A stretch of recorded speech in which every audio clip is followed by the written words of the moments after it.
Hi everyone, welcome to this reading for Gemini. Let's jump right into the pre-shuffle. So we begin in maybe not the best place with the Seven of Swords.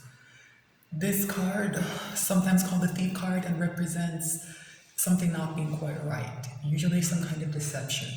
Usually some kind of even trickery, right? It's minor arcana devil energy.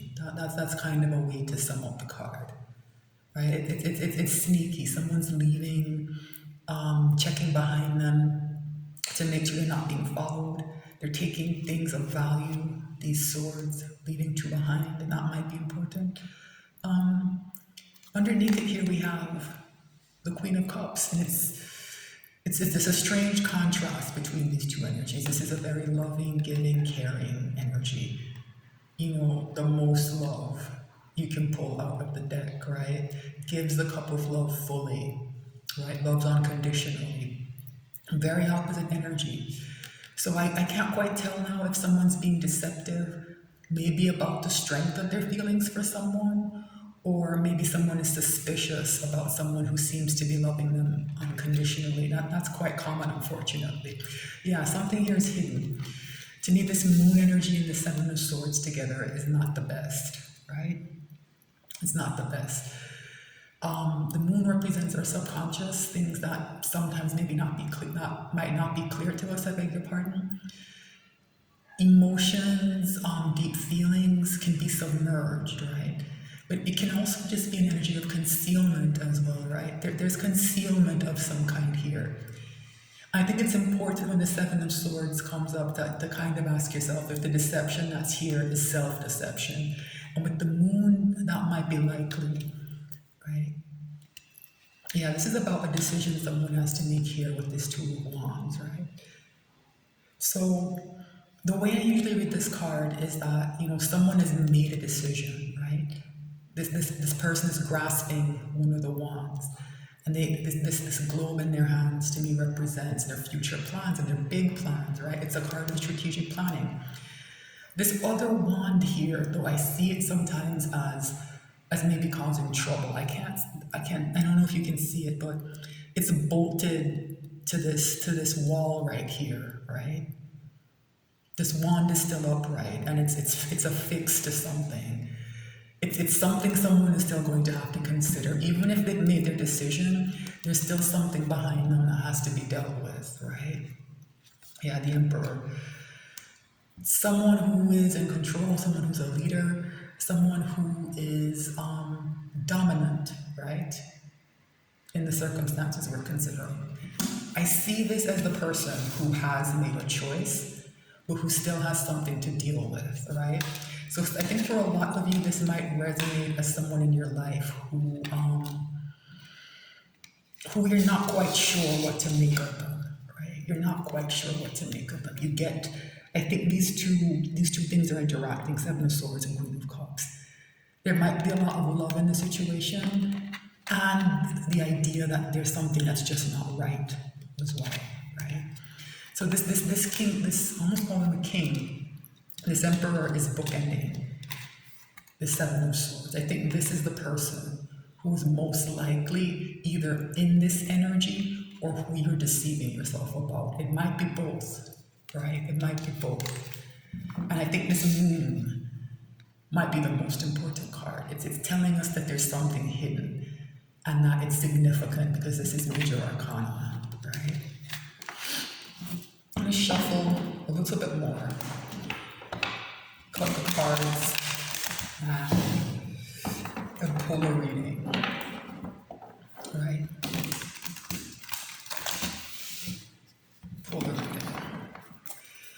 So when the Seven of Swords comes up, I don't know, it's not the best place to start. I was a bit disappointed when that card showed up to open the pre-shuffle.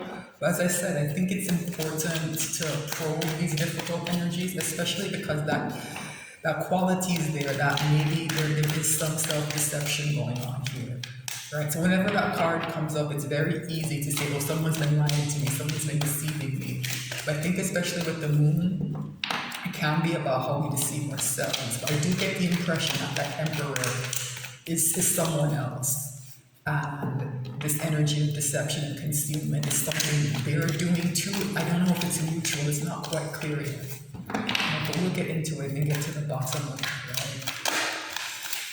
So judgment is judgment throughout. And this has been coming up as an important card, right? This idea of examining the past, right? These are people's secrets, things they hide. That moon energy is here, kind of with the graves, right? What you've been trying to hide, you've been trying to bury, it comes to the surface and it's addressed, right? So at least we know that whatever is being hidden by that moon, yeah, it's coming out. It's coming out. So before we cut the deck, here we have the Nine of Pentacles, right? It's a card of independence. It's a card of not having it all. You don't quite have it all, but you almost have it all, right? You have everything you want, everything you need.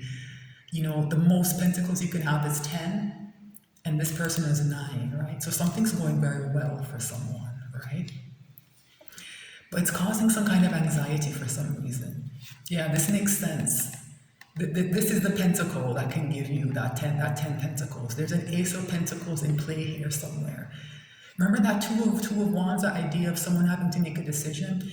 Someone has made a decision about an Ace of Pentacles, but that other wand that was behind them, that they still have to deal with, I think that's what's causing this anxiety. I think someone has gained independence in a situation, and they're anxious, they're a bit worried, they're concerned, and it's to do with investing this Ace of Pentacles. They want a 10 of Pentacles, I think. And I don't think they quite know how to get it. Right, so let's cut the deck and get into this, right? Oops. All right, so the overall energy is a Page of Wands. I'm not surprised to see this here, especially with that Two of Wands, right? After you plan, you have to act, right? And the Page of Wands is a card of action. It's adventurous, right? That Nine of Pentacles is telling me that I think someone, if they're independent, I think it's recent, right? And this energy of adventure, of like having to forge new ground, find new territory, explore new things, they're approaching things this way, but I think that Eight of Swords is tied to this, right? There's anxiety here. There's anxiety here. All right, I'm gonna pull a Celtic cross, right? What's the issue? There's that judgment, right? We talked about, getting past that moon energy, right? Getting things to the surface, dealing with them, right? What's the challenge for someone? I think part of the Six of Wands, right? This idea of victory after a long battle. I think getting to that Nine of Pentacles, that independence, was very difficult, and someone is celebrating now, right? Someone's celebrating now. It's a challenge also because I think this can sometimes be a card of ego, right? So somebody might also, things have been brought to the surface and dealt with, but they're still maybe trying to save face in a way and put a good light on some of the things that have happened, but we'll see. It's the crown of the reading. It's on somebody's mind. Yeah, Four of Cups. This makes sense to me with this energy and that Nine of Pentacles. This idea of someone kind of withdrawing and assessing, right? Someone looking at, it's kind of minor, very minor judgment energy, looking back at what's in their life, what they have, and being dissatisfied, right? And realizing that, maybe if they'd done that judgment work a bit sooner, maybe they would have had a bigger victory, they'd have had victory sooner, it would have been bigger. And if this applies to you, you need to be careful. Because looking at these things that you're not satisfied with, these relationships, you're missing this Ace of Cups that's coming in towards you, this blessing that's going to come out of nowhere, right? Crown of the reading, the Magician. And I think this picks up from that Page of Wands. Action, but it's bigger, right? A very powerful energy of change as well, right? The Magician can change things. Someone isn't satisfied, They want things to change and they want to act and do something big. So this is going to be interesting, right? What's in the recent past? Yeah, someone has had success here. Someone has had success. It's very recent, right? Very recent. That nine of, like I said, I get the impression that Nine of Pentacles is very recent for someone, right? This is new. I think it's going to take some getting used to for some people. And that's why this Four of Cups is still here. I think someone doubts the success that's here for them. They don't quite believe it. What's in the near future? Yeah, there's that Ace of Cups. I just mentioned this, saying someone's going to miss this if they're not careful, right? If you're not careful, if you're focused on the past and these things that aren't quite satisfying you, that you kind of still feel bad about, you're gonna miss this, right? Ace of Cups, a new emotional beginning, right? A lot of love here. That Queen of Cups, I think, might play into this, right? What's in someone's ego? King of Pentacles. Yeah, this idea of stability is here, right?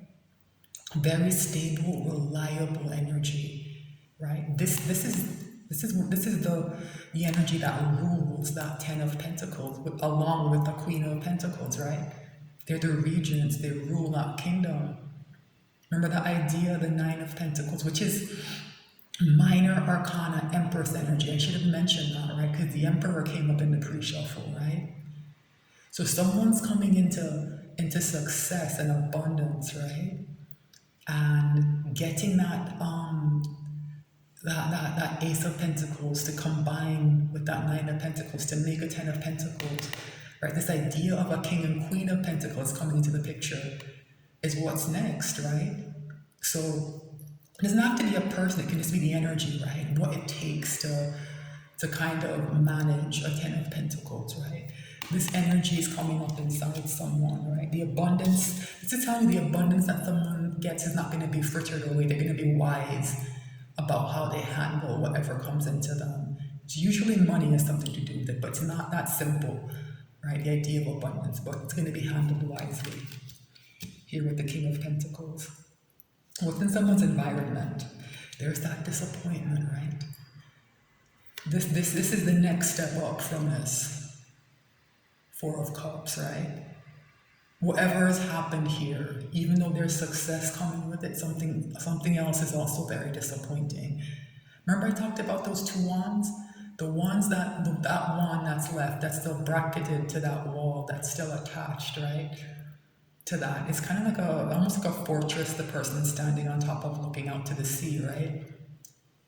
Yeah, there's disappointment attached to that. A whole lot of disappointment. I think people are being left behind. I think these Three Cups that someone in this card has been maybe assessing, right? They've decided to just turn them over and no longer invest in whatever these cups represent, usually relationships, right? Yeah, someone is moving on from something, right? It's leaving a lot of disappointment in their wake. This is someone's environment. This is how people around them feel, right? Very disappointed with someone's hopes and fears. Knight of Wands, yeah, this is that Page of Wands, I think, stepping up. This Magician is creating the impetus, the urge to do something big, and that Page is adventurous, yes, but it's still a page, right? They kind of want to graduate to a Knight. The problem with the Knight of Wands is that it can be a bit kind of irresponsible, flighty, in and out, unreliable. It's not like this King of Pentacles, right? It's an unreliable energy. It's remember that Eight of Swords that showed up? I was like, yeah, things are going well. That Nine of Pentacles is here. Someone is still worried though, and that worry might make someone act impulsively, right? Here with this Knight of Wands. All right. So what's the potential final outcome? Yeah, there's that Eight of Swords is a problem, right? That Eight of Swords is a problem. It's gonna advance to a Nine of Swords. Someone's gonna have a lot of worry. Yeah, maybe something isn't going quite right, and there's a fear that maybe everything will collapse, and it's creating this nightmare energy, which is self-sustaining, right? So I kind of understand now why that Seven of Swords was there, right? It is a lot to do with self-deception, right? That devil energy, like it's compounding, right? It went up to the 8 and now it's here at the 9, right? Someone's worries are weighing them down, right? So we need to address this, right? It's called a nightmare card. It means that, yeah, something is wrong, but the way you're thinking about it maybe isn't quite, tethered firmly to reality. There's a way this energy gets people to spin out worst case scenarios, right? So if you're in this situation, right, the sun is here, the Ace of Cups is here, judgment has done its work, the magician is here, right? Victory after a long battle is here. The King of Pentacles is here to take control, right? And manage things properly. This worry, I think, is unfounded, right? But it's something that has to be faced up and dealt with. All right, I am going to extend this. So I'll put the link in the description because I do think there's more to look at here. But please understand that good things are happening and your mindset is coming through as the thing that's going to derail it, right? Your mindset is coming through as the thing that's going to derail it. You're going to miss this Ace of Cups if you're not careful, right? It's easier said than done, don't get me wrong, right? We've had a difficult past few years with the pandemic and everything else that's connected to it. Being worried is natural, right? But don't let it consume and control you, okay? So thanks for watching. Remember to like, share, and subscribe if you're here on YouTube. And look out for the extended if you're interested in learning more and getting a deeper message. All right, thanks so much for watching.